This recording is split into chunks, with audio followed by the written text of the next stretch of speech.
안녕하세요. 안중찬 목사입니다. 오늘 성경 읽기 본문은 레위기 24장부터 25장까지의 말씀인데요. 25장을 중심으로 나눠보도록 하겠습니다. 이스라엘 백성들이 출애굽을 하고 시내산에 머물고 있었습니다. 모세는 시내산에서 여호와 하나님으로부터 이스라엘 백성들이 지켜야 하는 각종 계명과 규례를 받았고요. 성막이 아마도 세워지고 이제 하나님으로부터 추가적인 계명과 규례를 받게 됩니다. 약속의 땅 가나안 땅에 들어가서 이스라엘 백성들이 지켜야 할 규례를 이야기하고 있는데 안식년과 희년에 대한 메시지인데요. 1절을 함께 보도록 하겠습니다. 너희는 내가 너희에게 주는 땅에 들어간 후에 그 땅으로 여호와 앞에 안식하게 하라. 6년 동안은 씨를 뿌리고 밭을 가꾸고 밭에서 나온 소출을 거둘 수 있지만 7번째 해에는 농사를 하지 말고 땅을 쉬게 하여 안식하라는 것입니다. 이 안식년 동안 그 땅에서 저절로 자라난 곡식과 열매는 누가 취하는 것일까요? 모두가 먹는 것이라고 6절 7절에서 말하고 있습니다. 그 땅의 주인이나 남종이나 여종이나 일하는 품꾼이나 그곳에 머물고 지나다니는 나그네들도 먹을 수 있고 심지어 가축과 들 짐승들도 자유롭게 먹게 하라는 것입니다. 이러한 안식년을 7번 지내라고 합니다. 그래서 10절에 보면 너희는 50년째 해를 거룩하게 하여 그 땅에 있는 모든 주민을 위하여 자유를 공포하라. 이 해는 무엇입니까?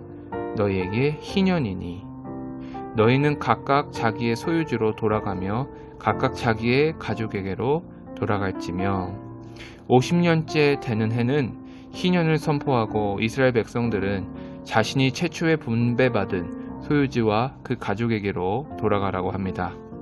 만약 누군가가 많은 땅을 소유했다면 자신과 가족이 원래 분배받은 땅을 제외하고 나머지는 반납할 것이고 이미 땅을 다 팔았다면 자신이 원래 분배받은 땅을 회복할 수 있는 그런 제도가 있었습니다. 땅을 다시 분배받더라도 당장 자기 땅의 일부를 팔아야 하는 사람들도 있을 수 있습니다. 당장 파종을 하려면 씨를 사야 하고 농사를 하기 위해 필요한 도구나 또 첫 번째 수확이 이르기까지 또 먹어야 할 양식이 필요하다는 것입니다. 그렇다면 이러한 땅의 매매도 부동산 거래도 정직하게 해야겠죠. 그래서 14절입니다. 내 이웃에게 팔든지 내 이웃의 손에서 사거든 너희 각 사람은 그의 형제를 속이지 말라. 오늘 성경 본문 말씀 레위기 25장 전반에 걸쳐 본다면 안식년과 희년이 우리에게 주시는 메시지가 있습니다. 첫 번째로는 서로가 서로를 인격적으로 잘 섬기고 대우하라는 것입니다. 함께 한 곳에서 오랜 시간 정착하고 사회생활을 하다 보면 누군가는 사장이 되고 누군가는 그 밑에 일하는 품꾼이 될 수도 있습니다. 그러나 다 같은 신분이라는 것입니다. 다 같은 하나님의 구원받은 귀한 백성이고 다 같이 주님을 섬겨야 하는 종의 신분이라는 것입니다. 그래서 53절입니다. 주인은 그를 매년 삭권과 같이 여기고 내 목전에서 엄하게 부리지 말지니라. 종의 신분이 된 사람이 있을지라도 하나님을 믿고 신앙하는 사람들 사이에서는 신분 고하를 막론하고 서로가 서로를 인격적으로 잘 대우하고 섬기라는 것입니다.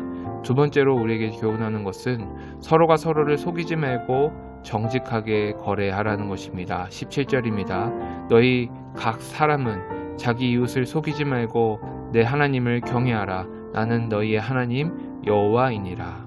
하나님을 경외하는 사람들은 사회생활 할 때에도 사업을 할 때에도 마찬가지로 하나님을 경외하는 마음으로 정직하게 성실하게 행동할 수밖에 없습니다. 왜냐하면 하나님께서 우리 인간관계 모든 우리의 사회생활과 사업을 감찰하시기 때문입니다. 마지막으로 서로가 주 안에서 함께 더불어 잘 사는 사회를 이루고자 하는 것입니다. 토지 무르기라는 제도가 있었습니다. 24절에 보면 너희 기업에 온 땅에서 그 토지 무르기를 허락할지니, 이 제도는 친족 중에 누군가가 대신 그 빚을 탕감해 주는 것입니다. 그리고 그 남은 빚을 친족에게 성실하게 갚아가는 제도입니다. 그래서 채무자로 하여금 그 삶의 의지가 꺾이지 않도록 희망이 되어 주는 것입니다. 희년의 빚이 탕감되는 그 시기까지 또 열심히 도와주고 섬기는 것입니다. 이러한 규례와 법도를 통해 우리에게 시사하는 그 메시지와 정신은 무엇입니까? 서로를 의지하는 것이 키포인트입니다.